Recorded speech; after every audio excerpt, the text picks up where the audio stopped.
Hello, my dear students. Today, once again, I have come with a wonderful concept. Today, our goal is to discuss how geometrical optics can be understood using some matrices. So, suppose a ray of light is traveling. So, this ray of light is traveling through one particular medium along a straight line. We call that translation. The ray of light strikes the surface and bounces back into the same medium, reflection.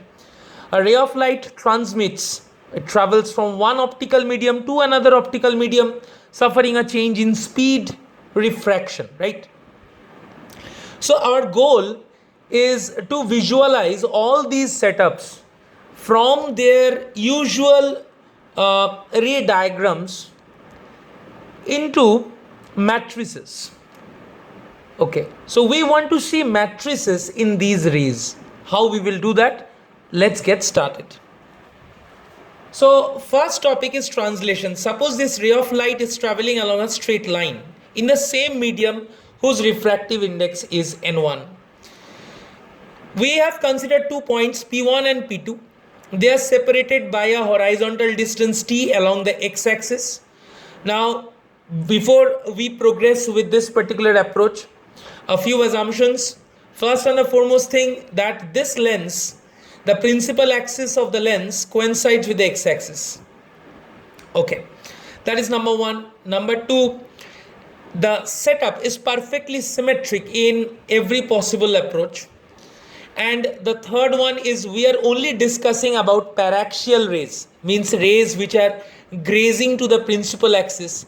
So as a consequence of that, we can say that these angles that I have drawn, alpha 1, alpha 2, phi, all these angles, they are very, very small angles.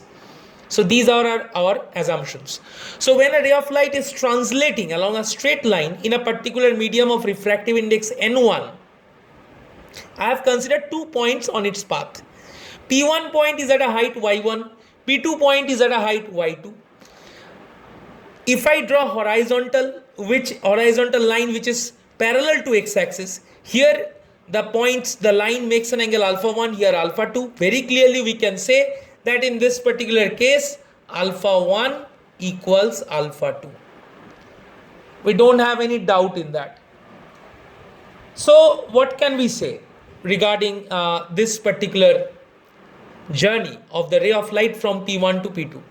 I have also denoted 2 coordinates, lambda 1 and lambda 2. Lambda 1 y1, lambda 2 y2, these are optical coordinates, okay, specifying the system.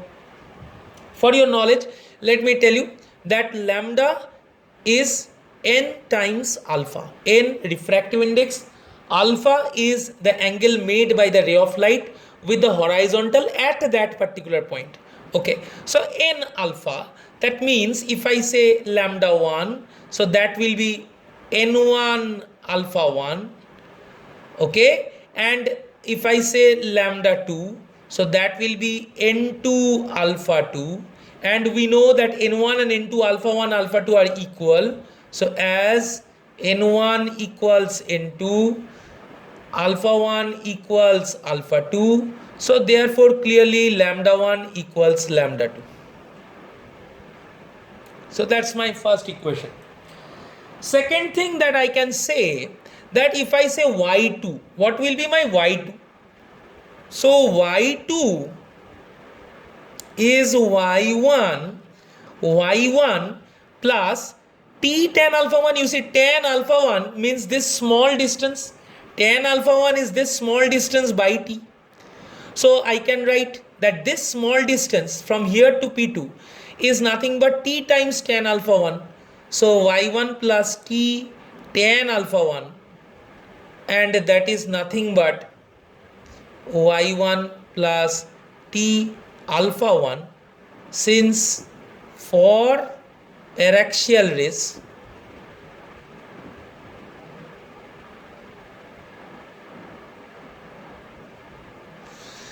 alpha is very small. So therefore we can write that tan alpha is nearly equals to alpha. because you know for small angle approximation sin theta is nearly equals to theta, cos theta is nearly equals to 1, so tan theta is nearly equals to theta. So we basically got two equations. Okay, so I got one equation lambda 1 equals to lambda 2, second equation y2 equals to y1 plus t alpha 1. Now what is alpha 1? What we got t alpha 1. What is alpha 1? Lambda 1 equals to n1 alpha 1. So as lambda 1 equals to n1 alpha 1, so it implies alpha 1 equals to lambda 1 by n1. Now let us put it there. So therefore y2 equals to y1 plus t times or t by n1 times lambda 1. Okay, so I am calling this one my equation 3. Now equation 1 and equation 3, if you see, what can you write? You can write very easily these two equations 1 and 3 in a matrix form. So 1 comma 3 gives, what does it give us? What we can write? We can write like this. You please see lambda 2, and here we are writing y2 equals to something into lambda 1 y1. Now what is that something? You see lambda 2 equals to lambda 1. So definitely this is 1 and this is 0. Row multiplied with column. And you see y2 equals to y1. So y2 equals to y1. So that means this has to be 1 and this will be t by n1. So therefore what do we see? That this particular matrix is transforming P1 point whose optical coordinates are lambda 1 and y1 into P2 point whose optical coordinates are lambda 2 and y2. So this matrix is associated with translation of the ray of light through a particular optical medium. So we call this matrix translation matrix, and we can use it whenever a ray of light is traveling from one point to another point in the same optical medium. Our next goal is to find out such refraction matrix. So suppose here the ray of light is refracting from optical medium, refractive index n1 to n2. As you can see, the different angles, theta 1 is the angle here, total angle here is theta 2. But we have broken it into two parts. One part is angle between the horizontal and the ray of light. So I am calling this one alpha 1, this angle is, this small angle is alpha 2. This is the angle made by the incident ray with the horizontal. Horizontal line is parallel to our chosen x-axis. And another angle is the remaining part of the angle. So here total angle is theta 1, total angle is theta 2. So this phi plus alpha 2 is theta 2, phi plus alpha 1 is theta 1. So first thing that we can do, we can apply Snell's law at the point B. So if you apply Snell's law at B,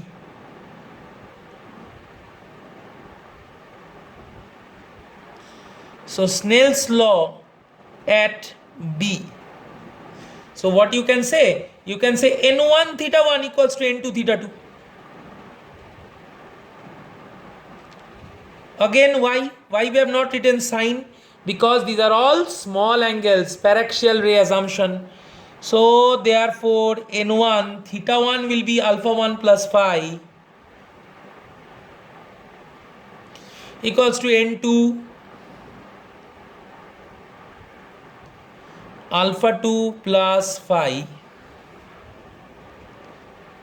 or n1 alpha 1 minus n2 alpha 2 equals to n2 minus n1 times phi. Now you see what is phi? Phi is y1 divided by r, approximately. So phi is approximately equal to y1 by r. Okay, again paraxial rays very close to principal axis, so this gap is negligibly small. Okay, so I can neglect this small gap. From here to here, this gap is very, very small. So therefore, N1 alpha 1 equals to N2 alpha 2 plus N2 minus N1 into Y1 by R. Now what is N2 minus N1 by R? N2 minus N1 by R is the power of the refracting surface. It is the optical power of this refracting surface. So we can write it as P. So therefore N1 alpha 1 equals to N2 alpha 2 plus Py1. Okay. Now angle made with the horizontal multiplied by refractive index, what does it give us? Just now we studied that is nothing but the optical coordinate. So what we can write? We can write here lambda 1 equals to lambda 2 plus Py1. Okay. And this is my equation. Suppose I am calling this one equation 4. And another thing what we can say, that refraction of light occurs from the point B. So just before refraction the ray of light at B, and just after diffraction the ray of light is also at B. Okay, so this is the point of transition on the interface, because you know refraction is a surface phenomenon. So B is at what height from the x-axis? At a height y1. So y1 and y2 is same, because if you go slightly to the left you come here, if you go slightly to the right you come here to a different medium. So what we can say, that y1 and y2 they are equal. So we can say again at B y1 equals to y2. Okay, so therefore what can we say from here? What can we say from here once we have come to this particular point? So here you see, you can write that lambda 2 equals to lambda 1 minus Py1. Okay, now we are writing this and this in a matrix form. So what we can write, you please see. So first of all lambda 2 and here y2.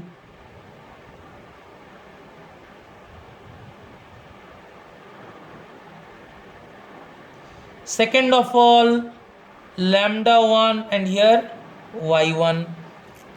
Okay, now you see lambda 2 is lambda 1 minus Py1. So definitely this will be 1 and minus P. And what do we know? y2 equals to y1. y2 equals to y1. So if y2 is equals to y1, then this should be 0.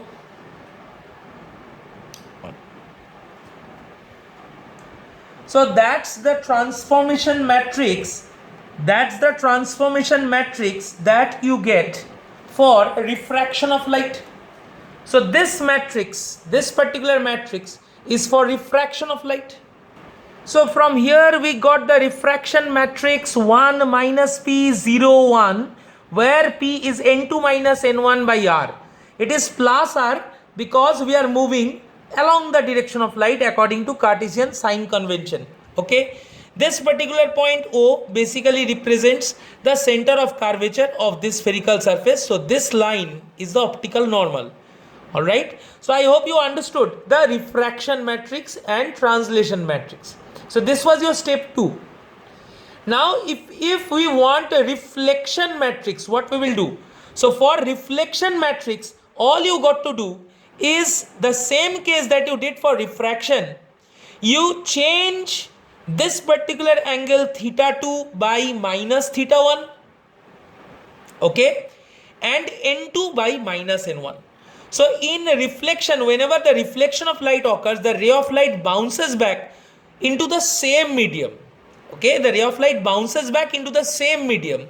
So for getting the reflection matrix, all we need to do is in refraction we change n2 with minus n1 and theta 2 with minus theta 1. So for reflection of light, as you see, that the matrix structure is same as that of the refraction matrix. All we did is we have changed n2 with minus n1. The ray of light is reflecting back into the same medium, right? So n2 with minus n1, and we know that theta 1 and theta 2 angle of incidence is equal to angle of reflection. So we are replacing theta 2 is equals to minus theta 1. The negative sign is coming because of the sense, because of that bouncing back. Okay, so here in case of refraction, the optical power was n2 minus n1 by r. I have written here, but here the optical power is minus 2n1 by r. Okay, that is the only difference. Now we will see this particular case. It's very familiar one. A ray of light, a point object on the principal axis. A ray of light comes from here. It gets refracted and the image is formed here, suppose. So this is the object distance. We know it is minus u. This is the image distance v. This is medium n1. This is medium n2. Now we will use matrix method in order to analyze the case. So this is the starting point, lambda 1 y1 optical coordinates. Finishing point, lambda 2 y2 optical coordinates.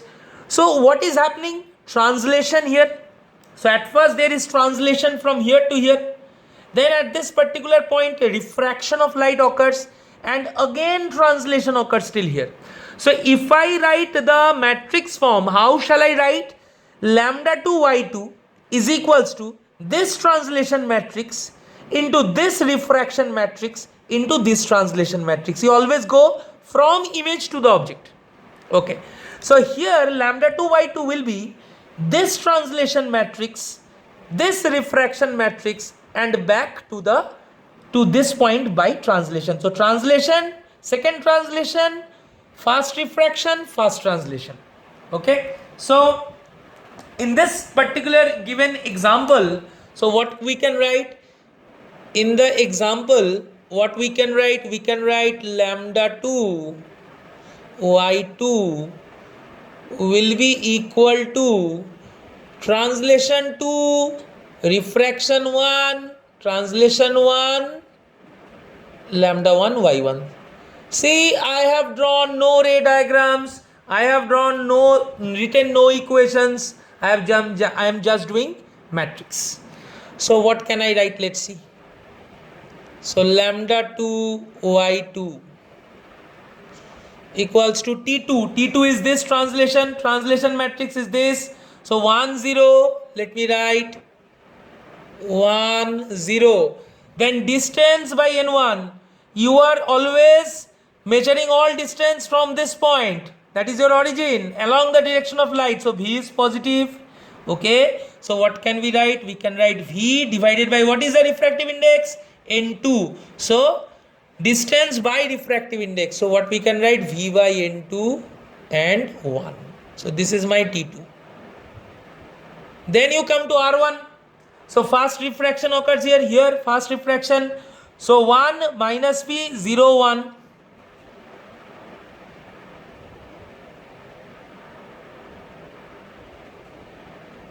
Then you come here, this particular translation part. Here if you see, what we can say again, this format 1 0 1, let me write that at first.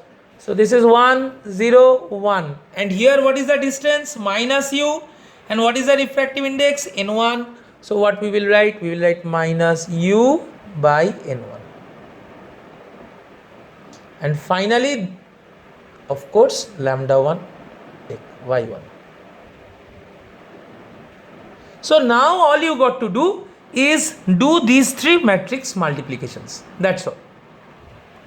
So please see, we have done matrix multiplication of these two. So this row, this column, you know very well how to do matrix multiplication. Don't need to teach you. So you multiply these two, you are getting this one. Now what we got to do? We got to multiply this and this. So let's do that. So that's exactly what we get after doing the matrix multiplication. Now let us find out y2. So what will be y2? So y2 equals to, if you do this multiplication, V by N2, or I should write it this way, lambda 1 into V by N2 1 plus Pu by N1 minus U by N1. Okay, this one plus y1 into 1 minus PV by N2. Now see, for point sized objects, as you can see, when the object is located on the axis, so O is on the axis, right? So height from the axis is basically 0. So y1 is 0. Okay. So if y1 is 0, an image is also on the axis, so y2 is also 0. Right. So as the object and the image lies on the axis, as O and I are located on the axis, it implies y1 equals to y2 equals to 0. Alright, now y1 is 0, this term vanishes, so y2 equals to 0 means coefficient of lambda 1 must be 0. So it implies v by n2 1 plus pu by n1 is equals to u by n1. So we are getting something like this, right? Because p is n2 minus n1 by r.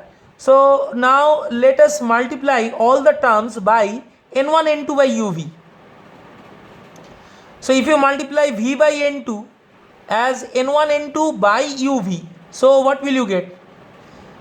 So v by n2 into n1 n2 by uv plus n2 minus n1 by r equals to u by n1 into n1 n2 by uv. Now we can do the cancellations, right? So n2 n2 cancels, v cancels, n1 n1 cancels, u cancels. So if you rearrange, you will get n2 by v minus n1 by u equals to n2 minus n1 by r. See, this is the Gaussian formula for a spherical refracting surface. You already studied it. So very easily we got the Gaussian formula for refraction at a spherical surface. Okay, now you please see. So this particular term we consider to be 0, right? Because y1 and y2 are axial points. Now if this particular term is 0, then this particular term is 0. So basically y2 becomes what? y2 becomes y1 into this particular, right? So if I call this one my equation 1. So from here equation 1, what we can say, so therefore y2 equals to y1 multiplied by 1 minus pv by n2. So I can write it like n2 by v. Okay. Now if you divide, what is p? P is this is p, n2 minus n1 by r, and this is n2 by v minus n1 by u. Now you divide p by n2 by v. So this term cancels, you get 1. Okay. So what we can write here? We can write here y1 into 1 minus. Now you please see here very carefully. So p means this is p. Yes, this thing is p. Okay. Divided by n2 by v. So first term is 1 minus n1 by u divided by n2 by v. So what can you write? n1 by u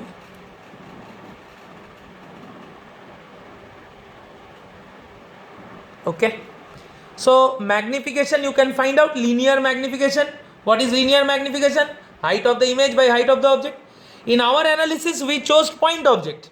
But if at all there existed y2 and y1, if at all there existed y2 and y1, we could have got the linear magnification. So therefore small m, which is linear magnification, is y2 by y1, and that comes out to be how much? 1 minus 1, that is 0, and this sign comes for plus n1 by u divided by n2 by v. So very conveniently we obtained the expression for linear magnification. The Gaussian formula for the spherical refracting surface, okay, is obtained by using these matrices. So once again, this matrix method is very significant because it provides a connecting link between the coordinates of the between the optical coordinates of the object point or of the object and the optical coordinates of the image. These matrices basically they connect these optical points via some simple linear equations. So that's why this matrix method of analyzing geometrical optics is prevalent. So whenever we are working with ray optics, whatever problems you may get, you can solve it in whatever conventional process that we learn, that is taught in our schools and colleges.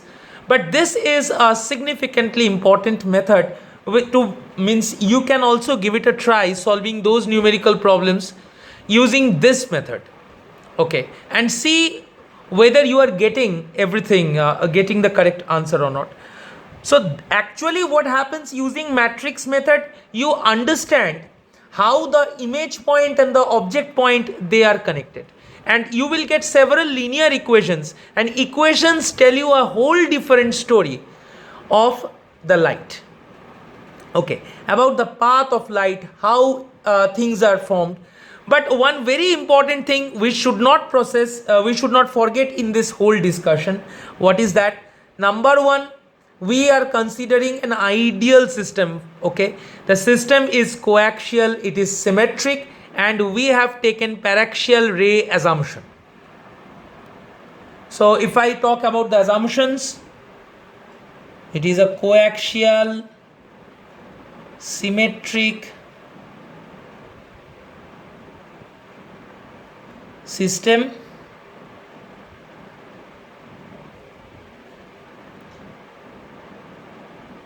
and the rays, if I talk about the rays, there are no marginal rays, only paraxial rays.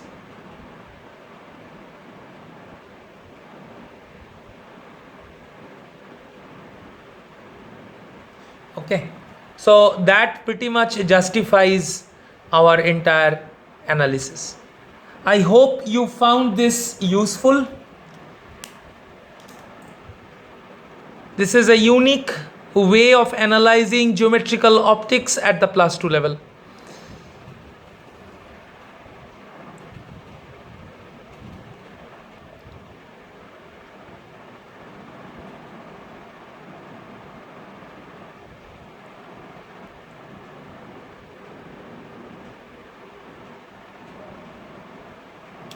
Thank you very much, everyone. See you next time with another interesting problem. Till then, take care.